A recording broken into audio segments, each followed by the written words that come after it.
Hello and good afternoon, friends. Welcome once again to the CEC EduSet live lecture. Dear friends, as you know that we have dedicated this week particularly to the subject called chemistry, and for all those students for whom the chemistry seems to be a very difficult subject, or for whom chemistry is a very good and interesting subject, we would like to tell you all that today we would be discussing about general organic chemistry and introduction to electronic displacement, reaction intermediates and reagents involved in organic reactions. And for this, we have again with us in our studios Dr. Aparajita Chauhan. She is an Associate Professor in Department of Chemistry, Aurobindo College, University of Delhi. So, first of all, I would like to welcome our guest, Dr. Aparajita Chauhan. Dr. Chauhan, welcome to the EduSet lecture. And we are starting with the new series, and I hope that we would be covering this very topic in 2 to 3 lectures. I hope so. First of all, thank you so much. And I'll try to make this series interesting for you and very simple so that you can understand it.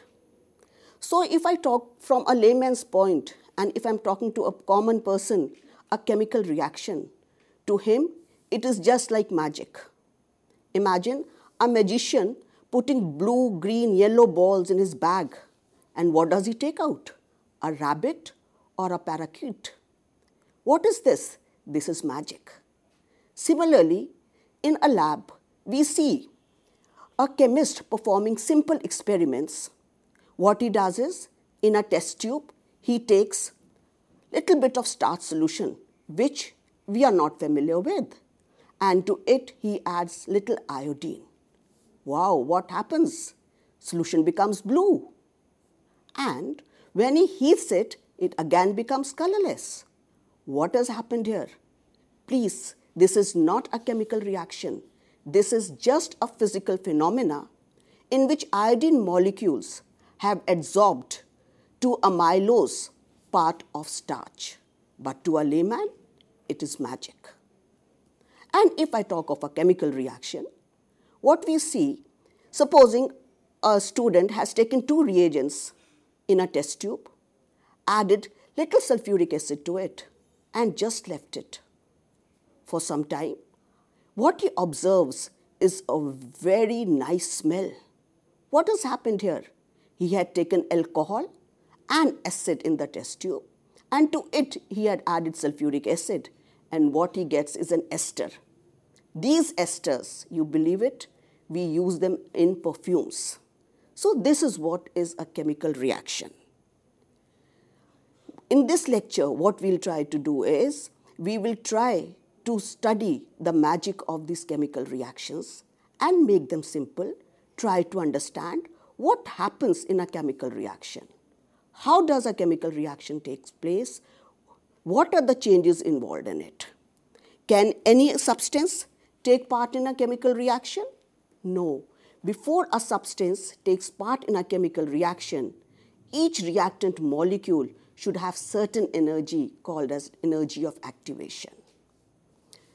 If you remember, I just told you that in a test tube, we had taken 2, an alcohol and acid as reagents, and to it we had added sulfuric acid. What is the function of sulfuric acid here? It is acting here as a catalyst. It is lowering the energy of activation and reaction takes place. Similarly, in a biological system, enzymes function as catalyst. Along with this, the molecules should be oriented properly so that effective collisions take place between them, which result in formation of the product. Before this can happen, what happens is some desirable structural changes take in the substrate, which then lead for the chemical reaction to take place. These changes may include movement of electrons, which may lead to breaking of bonds and formation of different intermediates. For this, certain structural changes take place. Along with this, depending on the structure of the molecule or on the structure of the substrate, the reactions can be classified into substitution, elimination, addition, or molecular rearrangements. We will be discussing all these in detail in this series of reactions. But before a molecule, an organic molecule can take part in a reaction, we have to keep in mind that organic molecules have covalent bonds in them. That is, the bonds are formed by sharing of electrons. If I talk of alkane, in alkanes, there are single bonds between carbon and as well as carbon and hydrogen.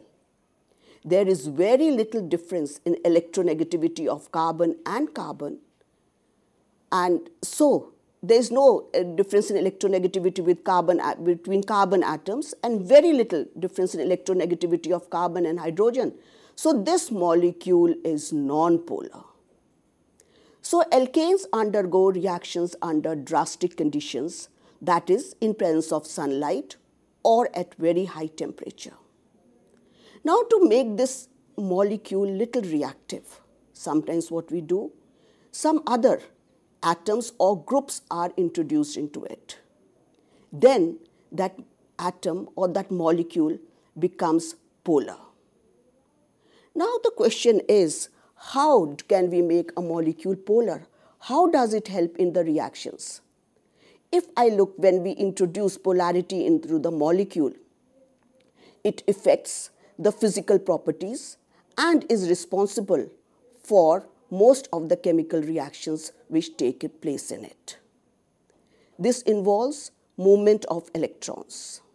Now the movement of electrons in the molecule can be brought about by 4 effects. First is the inductive effect, resonance effect, and hyperconjugative effect. These are permanent effects. They always influence the physical properties of the molecule.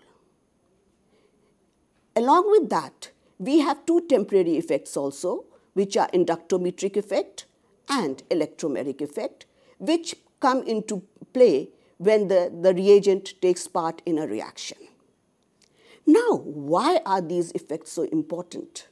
Why are we paying so much of emphasis to these effects?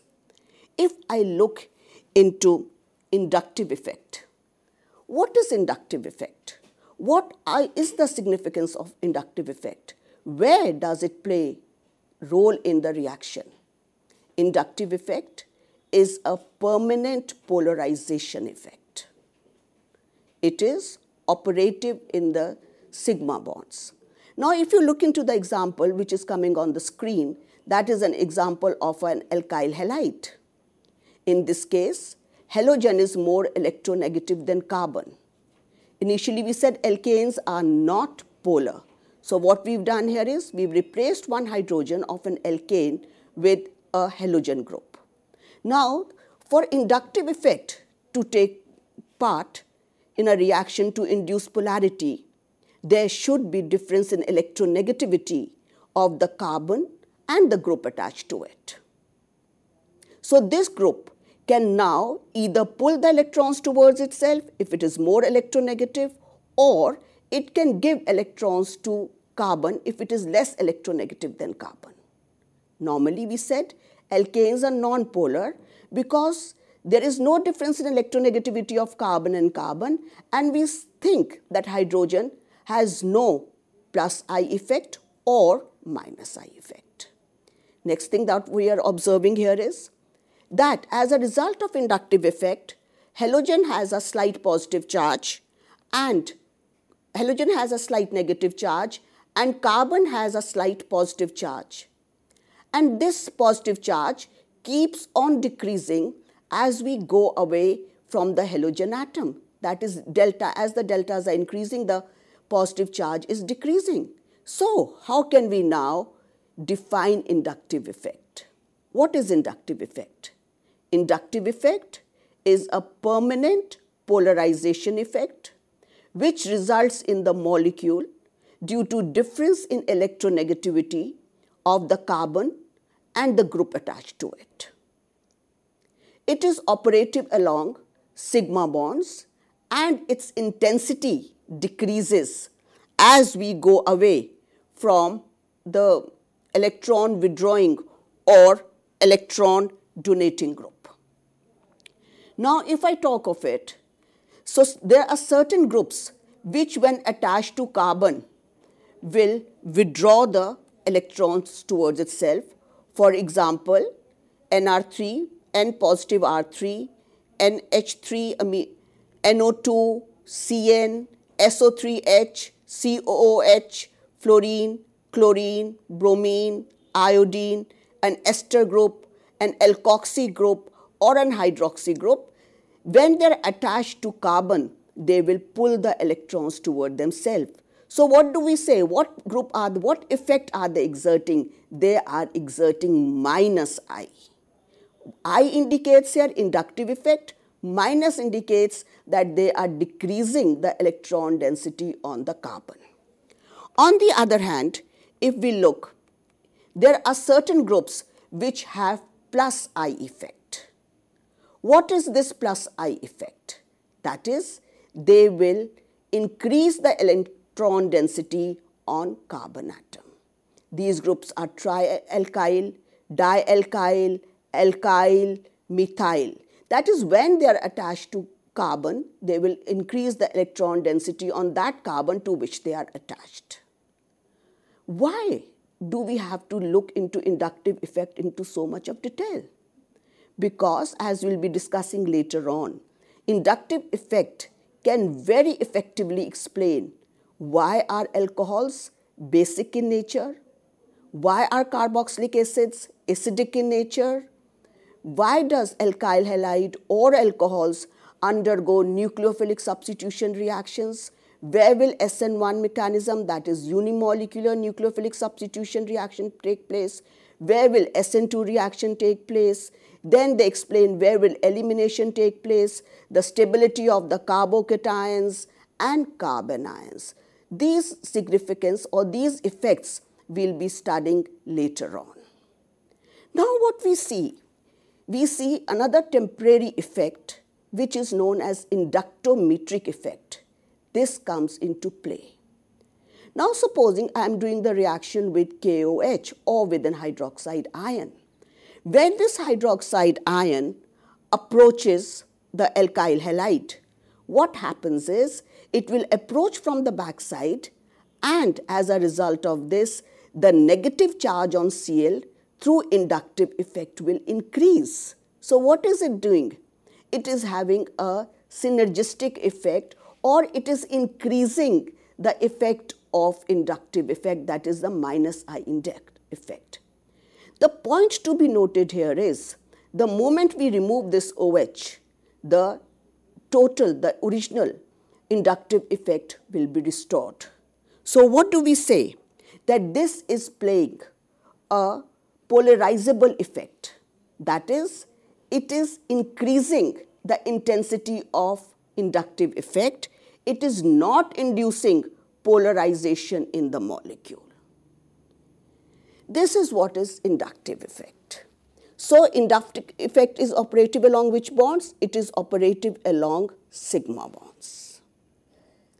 Now what we'll see is, in our previous lectures also I had discussed little bit of resonance with you. Here I would like to take resonance theory little bit in advance to explain resonance effect to you. What is resonance theory? According to this, when one structure cannot explain all the properties of a molecule, then we write two or more Lewis structures for it to explain the properties of the molecule, which are the physical properties as well as the chemical properties. What we have to keep in mind is, when we are writing the resonating structures, that the position of the atoms and the sigma bonds is same. It is only the position of the pi bonds and the lone pair of electrons which is different. So please remember, resonance is that when the structures are contributing structures, they are not the actual structures, they are not the real structures. They are hypothetical structures which have been put forward to explain the properties of that particular molecule. So what is the real structure? The real structure is the resonance hybrid. Resonance hybrid is a blend of all the structures, all the contributing structures, so that it can explain all the properties of the molecule. And it is different from isomers, because in isomers the position of the atoms is different, whereas in resonance the position of the atoms is same. So what is now resonance effect? Resonance effect is a permanent polarization effect. It is operative along pi bonds. Now, I would like to tell you another point which you already know, that a sigma bond, that is a single bond, is formed by overlapping of sp3, sp2 or sp hybridized orbitals in case of carbon. This is a head-on overlap and this bond is very strong. It is difficult to break this bond if it is in a non-polar molecule. And a pi bond is formed by sideways overlapping of unhybridized p orbital. This bond is comparatively weak as compared to sigma bond. So what we observe here is, that is, the pi electrons are delocalized. So what happens in resonance effect is, there is delocalization of pi electrons. For this, condition number 1 is that the system should be conjugated. What we mean by saying conjugated is that it should have an alternate, double and a single bond, or it results in the molecule due to interaction between pi-pi bond, pi and the positive charge, pi and the negative charge, pi and the lone pair of electrons, provided they are in conjugation. So this effect is also known as conjugative effect. Now, as we had an inductive effect, there are certain groups, when attached to carbon, they pull the electrons towards itself through resonance effect, and these groups are aldehydic, ketonic, ester, nitro, CN. What do you observe? What is common in these groups? That is, the key atom, that is the carbon, is either attached to a more electronegative atom, and along with that we even have a double and a triple bond in the system. Groups which are having plus R effect, that is, which will increase the electron density on the carbon chain when they are attached to it, are like, some of them are OH, OR, NH2, NHR. And all of these, what do they have in common again here is, they have lone pair of electrons on them. So they are having plus R effect. Now we say, when we talk of these resonating structures, please remember that these resonating structures cannot be isolated. If I look into the resonating structures for carbonate, what we see, it has 3 contributing structures which are equivalent. In each structure we find that 2 of the oxygens have negative charge and there is a covalent bond between carbon and oxygen.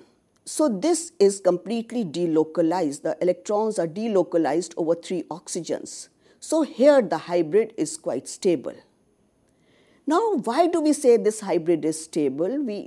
Because its resonance, its energy is lower. Now, the difference between the most stable contributing structure and the resonance hybrid is known as resonance energy. More the resonance energy of a molecule, more stable it is. Now, if you look into the next structures, now what I'll be doing is, I'll be taking more and more of structures to explain this resonance effect more effectively to you. Now the question is, do all the resonating structures contribute equally towards the resonance hybrid? Then the answer is no. The structures which are more stable will contribute more towards the resonance hybrid. The stability order also we'll be discussing after a few minutes. Now here what we are seeing is K-Cule structure for benzene. The first and the second are the K-Cule structure for benzene. The third, fourth and fifth are the Dewar structure for benzene. But what we find is that first and second structure are more stable and they contribute more towards the resonance hybrid, which is given in one corner of the slide. That is the resonance hybrid. This is the resonance hybrid that we have here. So this is the actual molecule. Now when we talk, as I told you earlier on, this resonance hybrid is the blend of the resonating structures. Now if we look into this example, as I told you earlier on, the first example, like this is not, these are not resonating structures. These are the resonating hybrids. Like what is a resonate? These are isomers. Like what are isomers? In this, what we find is that in first, the functional group is CHO, whereas in second case, the functional group is enol. So this is not resonating structures, these are isomers. If we look into the next structure, which is the second structure, these are the resonating structures because here the position of the carbon atoms and the hydrogen atoms is the same. It is only the position of the double bond and the lone electron which is different. So these are the resonating structures. So will these resonating structures contribute equally? No. We say, when we talk of, we say the most stable structure will contribute more. So which is the more stable structure? For that we have to follow certain rules. The most stable structure is that structure which has no formal charge on it. So what we find here is that this structure, the first structure, CH2, CH single bond, C triple bond N, has no formal charge on it. Here the number of covalent bonds is more, and then secondly the octet of each carbon is also complete. Each atom is complete. Whereas if I look into the second, the structure as a contributing structure, there the number of covalent bonds is less, and secondly there is charge separation. The octet of carbon is not complete. So this structure is less stable and therefore it will contribute less towards the resonance hybrid. Next thing that we have to keep in mind is, that is, electropositive atoms should have a positive charge and electronegative atoms should have a negative charge. But this acyl ion, if you see, in the first structure oxygen has a positive charge, still this is more stable because here the number of pi bonds is more, and second thing, along with number of pi bonds being more, it is that we have the octet is also complete, whereas in case of second case, the octet is not complete. If I look into the structure for vinyl chloride also, the first structure is more stable because there we do not have formal charge, whereas the second structure is less stable, so it will contribute less towards the resonance hybrid. Now if we look into formic acid, again we have two structures here. In one structure there is no formal charge, whereas in the other structure there is formal charge. So in structure where there is formal charge, that structure is less stable. If we look into this structure, now we say, okay fine, there is charge separation in the molecule. And what we know is that if an electronegative atom has a negative charge, an electropositive atom has a positive charge, that structure is more stable. Here in this slide what we find is, in all the structures, oxygen has a negative charge and carbon has a positive charge. That is in all the resonating structures, which is an example of an unsaturated conjugated aldehyde. But what we find is that there is charge separation. Now the question will be asked, which structure is more stable? Which structure according to you would be more stable? Well, I think the first structure is most stable because it has no formal charge on it, followed by the second structure. That is, as we separate the charges, we need more energy to separate them. So the energy of the last structure will be maximum, so it will be least stable, right? Now if we go into next, as I told you earlier on, that the electronegative atom should have a negative charge and electropositive atom should have a positive charge. But here what do we observe is that in this case, in phenooxide ion, oxygen has negative charge in first structure, whereas in all the other structures, carbon has negative charge. So what is happening here is electropositive atom has negative charge. So these structures are less stable and they will contribute less towards the resonance hybrid.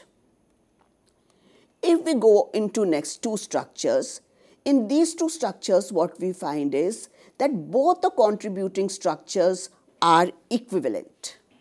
What we mean by saying equivalent is if in one structure there is a double bond between carbon and carbon and a positive charge on the carbon, then in the next structure also we find a similar case. Similarly, as discussed earlier for carbonate ion, all the carbon resonating structures for carbonate are equivalent. So they will contribute equally towards the resonance hybrid. Now the question arises, what is the significance of this resonance effect? This effect is very, very important. If you remember, in benzene, it has alternate double and single bond. But what do we find in benzene? In benzene, all the carbon-carbon bond lengths are equal. That is, they are 1.39 angstrom. How do we explain this? This can be explained on the phenomena of resonance effect. Now, if you look into this structure, that is the structure of butadiene, 1,3-butadiene. What we observe here is that the delocalization of pi electrons have taken place between the two carbons, as a result of which one carbon has a negative charge, then we have a double bond, and then the second carbon has a positive charge on it. So what is this? This resonance has taken place here. What do you think? What has happened? In the structure 1, there was double bond between carbon and carbon.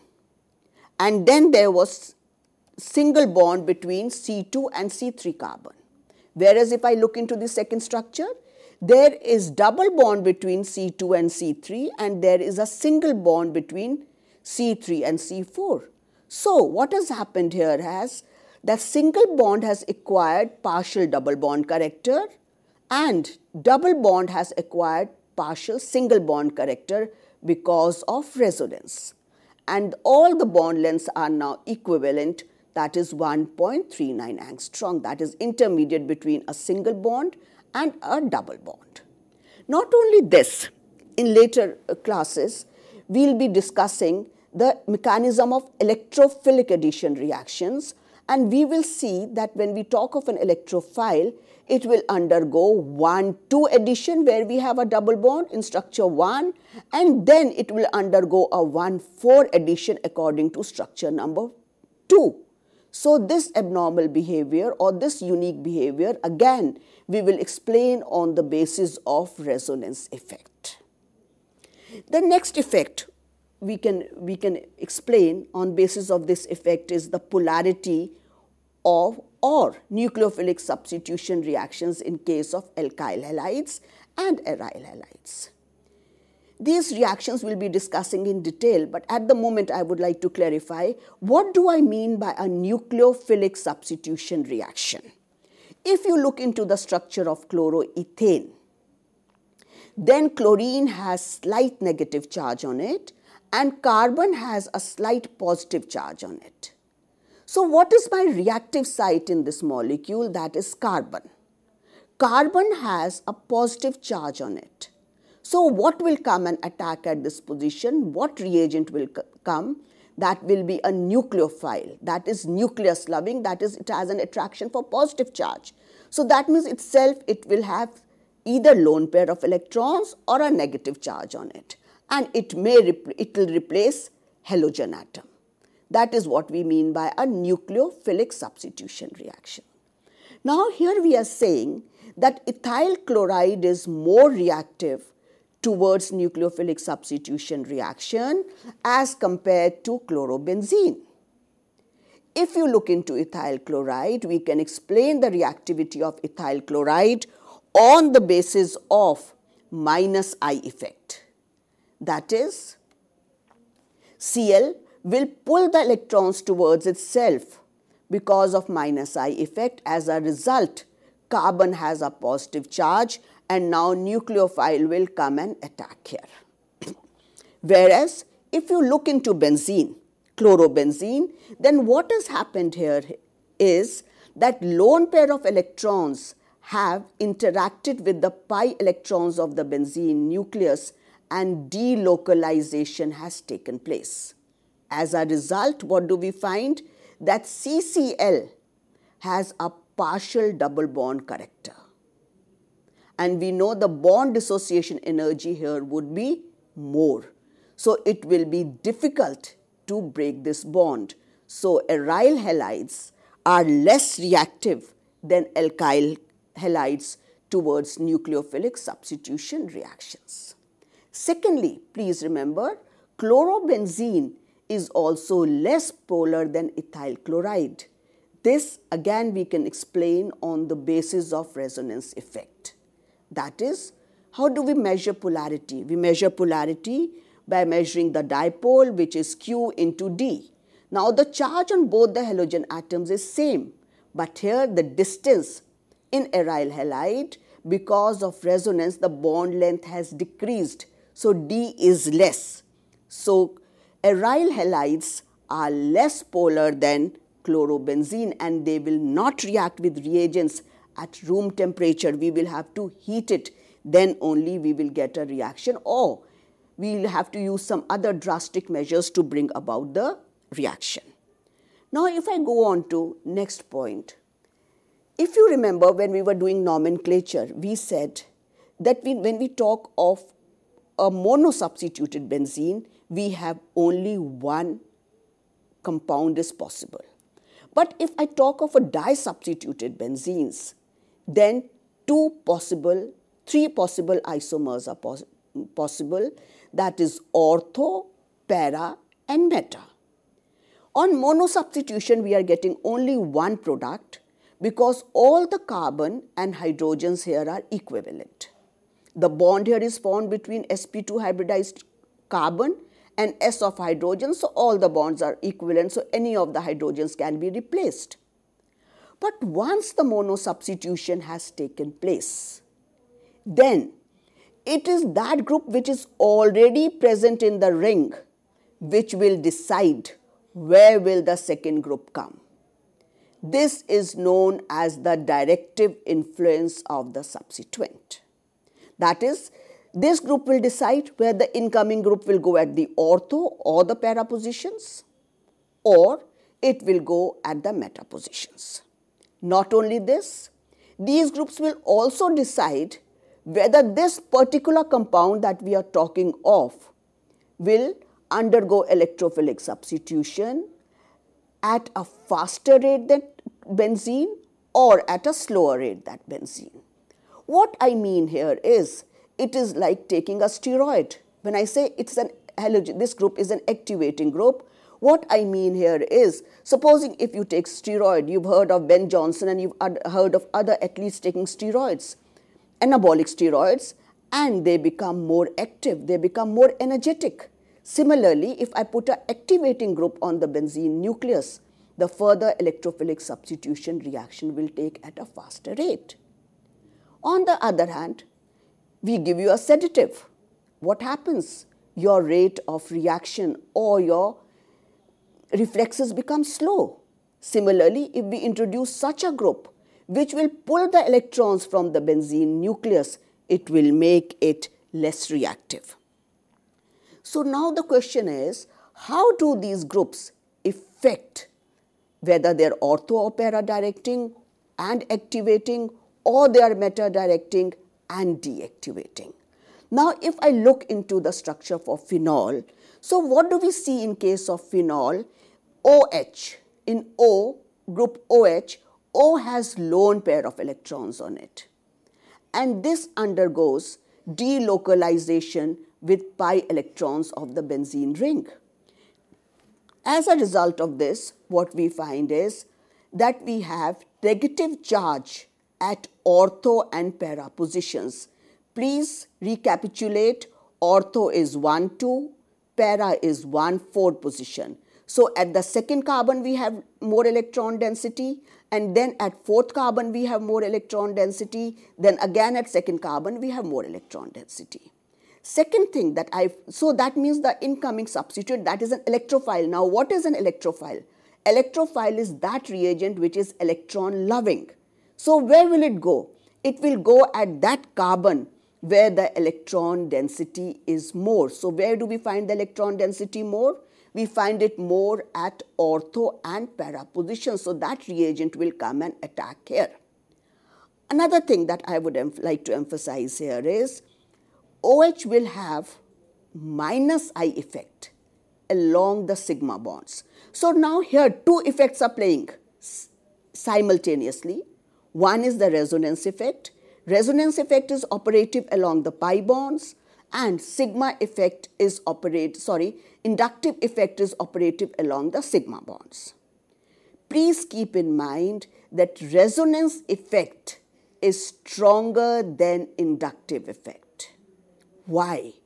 Because in inductive effect, there is only slight movement of electrons towards the more electronegative atom.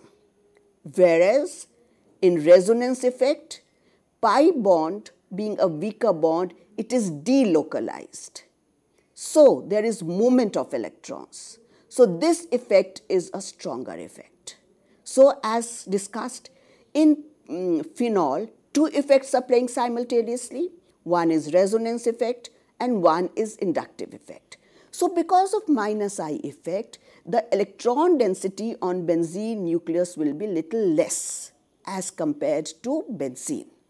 But at the same time, because of the plus R effect, this electron density will be more at ortho and para positions. So the incoming substituent will come at the ortho and para positions, and we say OH is ortho and para directing group and a activating group when it comes to electrophilic substitution reactions.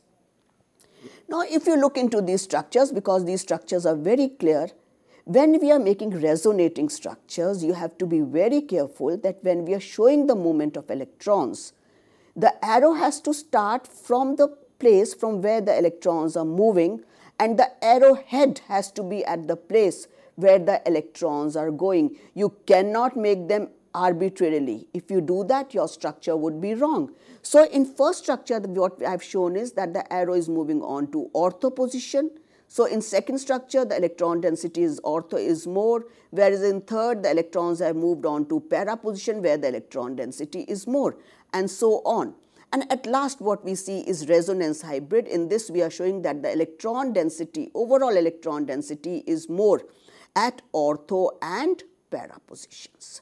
So OH is ortho and para directing group. So let us again revise what are ortho and para directing groups. All those groups in which the key atom, that is the atom which is attached to the benzene nucleus, has lone pair of electrons is ortho and para directing.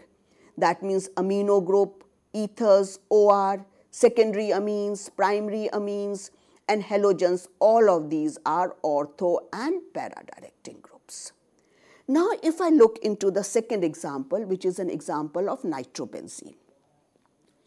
Nitrobenzene, in this case, nitro group is a meta directing and a deactivating group. What is happening here is Now nitrogen, being more electronegative than carbon, pulls the electrons towards itself. So as a result of which, we have electron density less at ortho position, right? Now since it is pulling the electrons, where is it pulling the electrons from? It is pulling the electrons from the adjacent bond, which is from the ortho. And then when we look into the next structure, here the electron density is less at the para position. So where is the electron density less in the overall benzene? It is less at ortho and para positions in this case. So when we look into this, so where is the electron density more? It is relatively more at the meta position. Not only this, nitro group will also exert minus I effect along the sigma bond. So this effect, minus I and minus R in this case are synergistic. What I mean by saying they are synergistic is they are acting in the same direction. That is, because of the minus R effect, the electrons are being pulled from ortho and para positions, and because of the minus I effect, the overall electron density on the benzene nucleus is less. So nitro group is what? It is a meta-directing and a deactivating group. So in a similar way, we can discuss the meta-directing effect of various other groups like CHO, COOH, SO3H. That is all those groups in which the key atom is attached to a more electronegative atom. These are meta-directing groups and deactivating. This again we'll be discussing in much detail when we talk of the electrophilic substitution reactions and their directive effect of the substituents. In that case, we will also see where will the third substituent come if these two groups are already present in the ring. But that will be a separate topic for us. Now another place where these inductive effect and resonance effect play very important role are in acids and bases. That is when we are deciding the acidity of carboxylic acids, phenol, alcohol, or we are discussing the basicity of alcohols and amines and various other compounds. Now if I talk, what is an acid and what is a base? If we talk according to Bronsted and Lowry concept, then acid is a proton donor, whereas a base is a proton acceptor. And if I talk of in Lewis concept, then we know according to Lewis, a base is an electron donor, whereas a acid is an electron acceptor. Now what we have to see when we are talking of organic chemistry, normally we look at the molecule and we say, okay, this is the relative strength, this is more acidic, this is less acidic, on the basis of resonance effect and the inductive effect. But what we have to keep in mind is that if acid is strong, its conjugate base will be weak and vice versa, right? And now while deciding whether the given compound is acidic or basic, which is more acidic, which is less basic, for this we have to follow certain rules which are fixed, and according to these rules it becomes very easy for us to find out without doing any calculations the relative acidity, not the absolute. I am not talking about the absolute values, I am talking about the relative values where the given compound is acidic in nature or the basic in nature, and whether which is more acidic and which is more basic in nature. So now if I have to talk of which compound is more acidic, what we can do is, first we can convert that acid into its conjugate base. Then see which of the bases is strong or which of the bases is weak and stable. And then say, okay, fine, the corresponding acid is either strong or base or a weak acid. Now when we are talking of the periodic table, now let us see how do we find out which of the base is strong or which of the base is weak. So now when I talk of periodic table, supposing, so when I say if the basic site atom is in the same group, right, then what we say is as we go down the group, the basicity will increase. So for example, if I ask you which is more acidic, is HF more acidic among the halogen acids or HI is more acidic? What would be your answer be? Any guesses? Okay, I leave that to you. Tell me in the next session if you. Now, according to me, HI is more acidic. Why? Because I is a weaker base or it is more stable. First, the bond dissociation. This we will decide on the basis of bond dissociation energies. The bond dissociation energy for HI is lower as compared to HF. So it will give proton easily. Second point, the I is a weaker base. Why is I a weaker base? Because the atom, the key atom on which there is negative charge, it is larger in size and the negative charge is more spread out. Hence, the conjugate acid will be strong.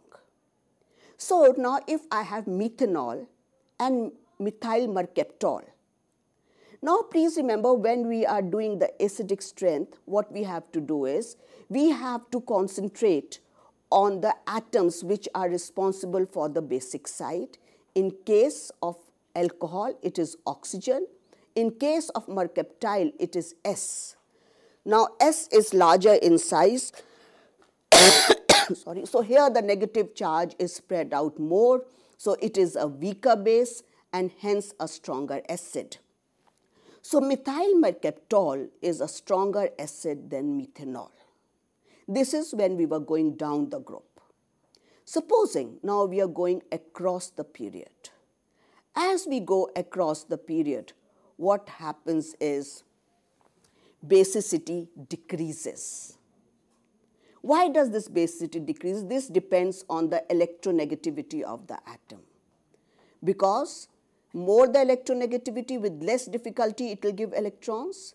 And second point is that more the number of lone pair of electrons on the key atom, more will be the repulsion between them and they will not be able to give those electrons that easily. So according to Lewis acid base concept, it will be a weaker base. So that means OH is a weaker base than NH2. And in most of the cases when we think, we say, oh no, OH is a stronger base than NH2, whereas it is OH, that is KOH, is a weaker base than sodamide, that is NaNH2.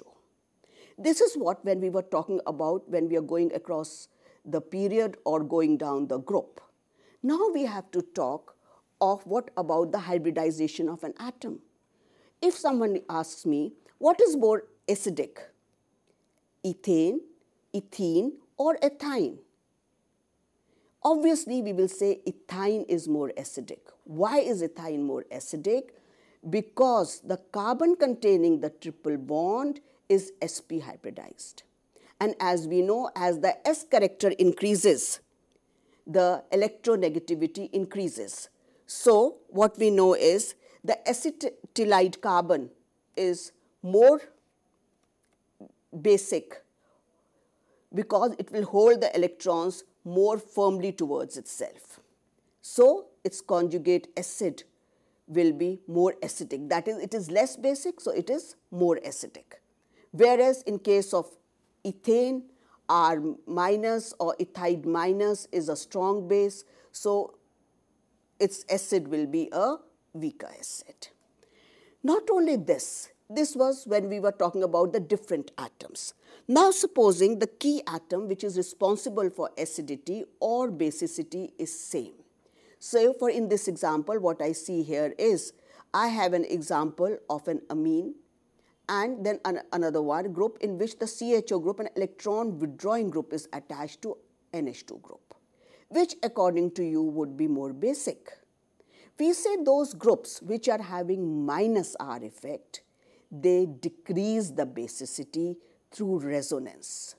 Now, if you look into the structure, the resonating structure, what we find here is that oxygen, being more electronegative, will pull the electrons towards itself, that is the electrons of the double bond. When it does so, carbon will have a partial positive charge. Now, carbon in turn pulls the electrons from nitrogen. As a result, nitrogen will have a partial positive charge and it will not be able to give those electrons that easily. That is, they are not available for bond formation. So, this compound is less basic as compared to methylamine. In methylamine, what do we find? That the methyl group has plus I effect. So, because of this plus I effect, it is increasing the electron density on nitrogen, and this amine is more basic. Similarly, what we find is that if along with carbon, these groups like a carbonyl group, a nitrile group, a nitro group or an alkanyl group is attached, then these will again exert which kind of effect? They will exert minus R effect, as a result of which the electron density on the key atom will decrease and it will become a weaker base. Now, if I go into next, not only groups having minus R effect, but also groups which have minus I effect, they will also decrease the strength of a base. Why? Because they will pull the electrons towards themselves through minus I effect, as a result of which the base will become weak. See, a very, very common question which is normally asked in boards as well as in your university exams is that put the following acids or arrange the following acids in decreasing order of acidity. Now, what we have to keep in mind is we are not calculating any pKa values for these acids. We have to do the relative strength of these acids. So, what we see here, we have to immediately come in, it should come to our mind, that is a group which is having plus I effect. That will increase the base strength by donating electrons, whereas a group which is having minus I effect, that will pull the electrons towards itself, thereby decreasing the basic strength. So, now if we have trichloroacetic acid, dichloroacetic acid, chloroacetic acid and acetic acid. Now, if I look into the conjugate bases of these acids, then the conjugate base for acetic acid, which is acetate, CH3COO minus, is the strongest base, because here CH3 is donating electrons to it through plus I effect. Now, what we see in rest of the three examples is that as we are increasing the halogen atoms, that is, as we are substituting the hydrogens with halogens, these halogen, that is chlorine, is exerting a minus I effect.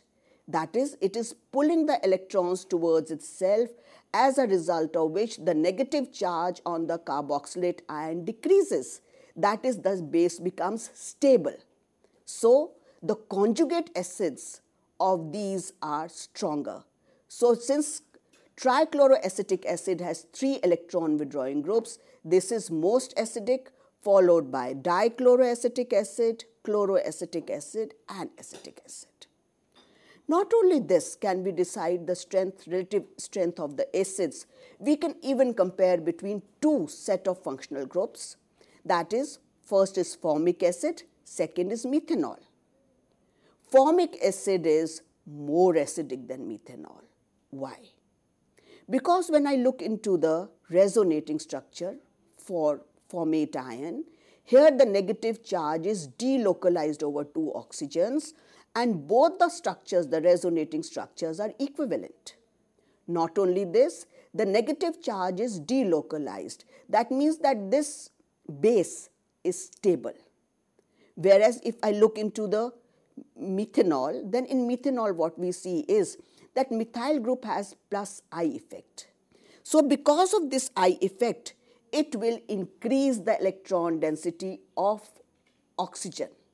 When it increases the electron density on oxygen, it becomes unstable or it is a stronger base. So, its conjugate acid will be weak. So what do we see here? That formic acid is a stronger acid than methanol because its conjugate base is more stable. Now, if we look into phenol and acetic acid, this is a very, very important question.